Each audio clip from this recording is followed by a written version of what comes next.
Karma to Christ ministries आपका स्वागत करती है। आइए हम परमेश्वर के वचन पर चर्चा करें। आज का वार्तालाप का शीर्षक है, जहां परमेश्वर आपको भेजता है वहां जाना। आज के बाइबल छंद है इब्रानियों अध्याय 11 पद 8।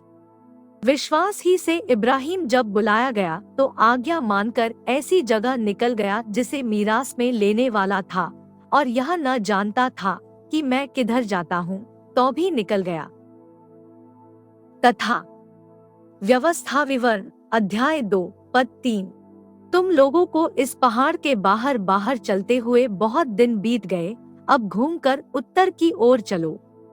तथा मत्ती अध्याय 25 पद 21। उसके स्वामी ने उससे कहा, धन्य है अच्छे और विश्वासयोग्य दास, तू थोड़े में विश्वासयोग्य रहा, मैं तुझे बहुत वस्तुओं का अधिकारी बनाऊंगा, अपने स्वामी के आनंद में संभागी हो।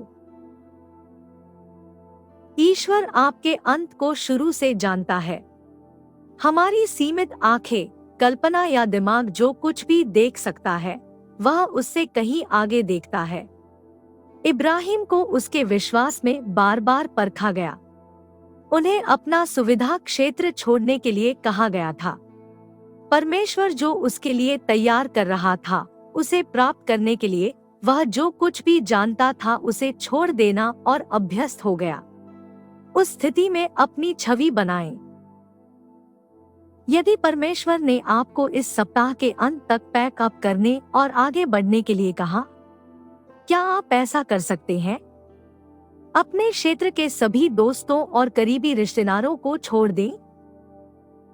स्थानीय दुकानों, रेस्तरां, बैंकों और अन्य प्रतिष्ठानों में उनके माध्यम से प्राप्त सभी संपर्कों और एहसानों के बारे में भूल जाओ।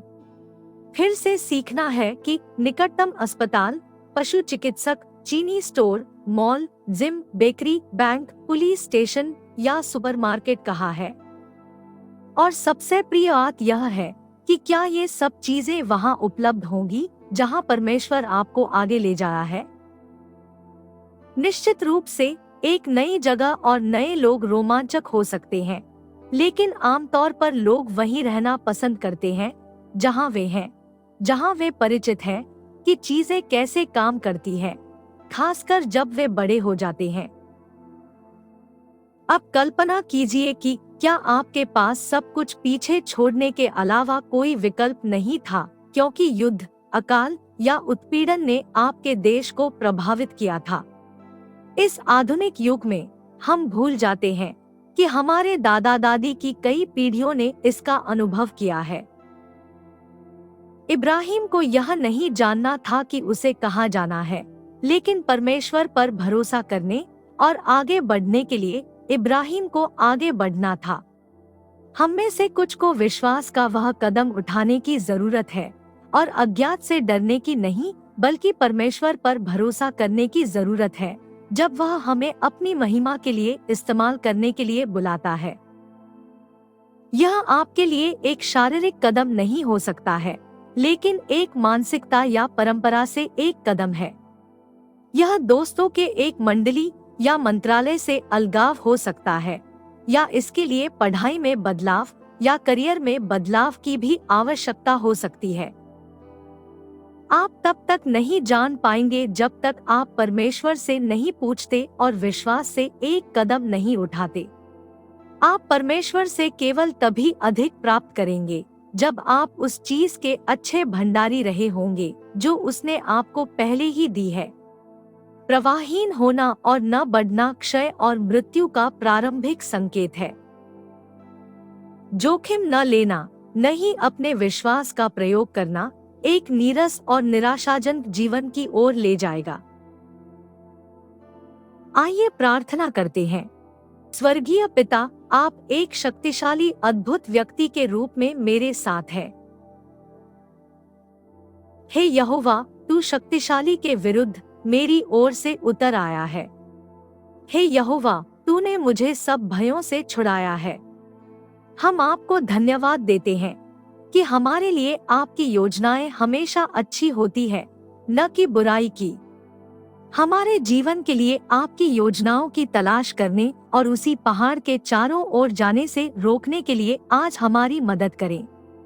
हम यीशु के साथ हमारे आध्यात्मिक चलने में अगले कदम के लिए आपका निर्देश मांगते हैं।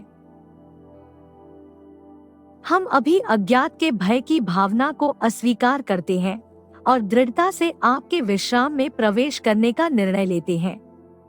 हम इब्राहिम की तरह बनना चाहते हैं और विश्वास का कदम उठाना चाहते हैं, यह भरोसा करते हुए कि आपने हमें प्राप्त करने और आनंद लेने के लिए एक विरासत तैयार की है। हमें दिखाएं कि आपसे अधिक प्राप्त करने के लिए हमारे वर्तमान धन, समय, प्रतिभा और संसाधनों के साथ अच्छे भंडारी कैसे बने। पिता, हम घोषणा करते हैं कि हम आपसे ये शब्द सुनेंगे, अच्छा किया मेरे अच्छे और वफादार सेवक। हम यीशु के पराक्रमी नाम में मांगते हैं, आमीन।